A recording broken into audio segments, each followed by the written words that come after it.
अरे यार, एक लड़की को गलती से उसके पापा के मकबरे पर एक छोटा सा ताला दिखा। उसने तुरंत अपने पापा की दी हुई चाबी निकाली और उसे आजमा के देखा। जैसे ही चाबी घूमी, बगल में एक दरवाजा धीरे धीरे खुल गया। लॉरा बड़ी उत्सुकता से अंदर गई और देखा तो वो उसके पापा का पुराना वर्कशॉप था, जो अजीब अजीब चीजों से भरा पड़ा था। उसकी तो कुछ समझ में ही नहीं आ रहा था। तभी उसकी नजर एक कैमरे पर पड़ी। उसे खोला तो उसमें उसके पापा का एक वीडियो था। पापा कह रहे थे कि वो एक सुनसान आइलैंड पर अमर होने का रहस्य ढूंढने जा रहे हैं। और तभी लॉरा को समझ में आया कि उसके पापा ने 7 साल पहले गायब होने का नाटक क्यों किया था। वो तो बस एक पुराने किस्से की खोज में निकले थे। अपने पापा को ढूंढने के लिए लॉरा ने तुरंत उनकी डायरी पलटना शुरू कर दी। उसमें उसे पता चला कि पापा यामाटाई नाम के एक आइलैंड पर गए थे। ये क्लू मिलते ही लॉरा फटाफट तैयार हो गई और अपने दोस्त यांजू के साथ अपने पापा को ढूंढने निकल पड़ी। वो एक टूटी फूटी नाव में बैठकर पापा की लिखावट के सहारे उस मशहूर यामाटाई आइलैंड की तरफ चल दिए। लॉरा अचानक एक झटके से उठ गई। जब वो बाहर निकली तो देखा कि उनकी नाव एक सदी में आने वाले सबसे बड़े तूफान में फंस गई थी और चारों तरफ चट्टाने ही चट्टाने थी। अब उन्हें नाव छोड़नी पड़ी। शायद पानी में कूदकर तैरकर किनारे तक पहुंचने में ही जान बचे। तेज हवा और बारिश में उनकी टूटी नाव कभी भी डूब सकती थी। ये देखकर लॉरा ने तुरंत पानी में छलांग लगा दी और किसी तरह अपनी जान बचाई। वो जल्दी जल्दी तैरकर किनारे तक पहुंची, लेकिन यांजू को ढूंढने से पहले ही उसे आगे कुछ परछाइयां दिखी।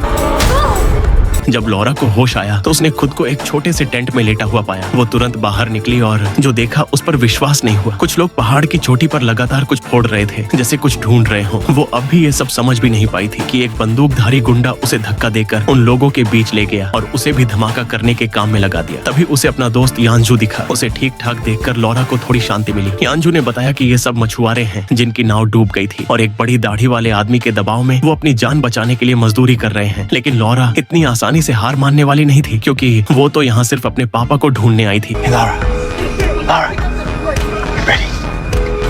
Hey!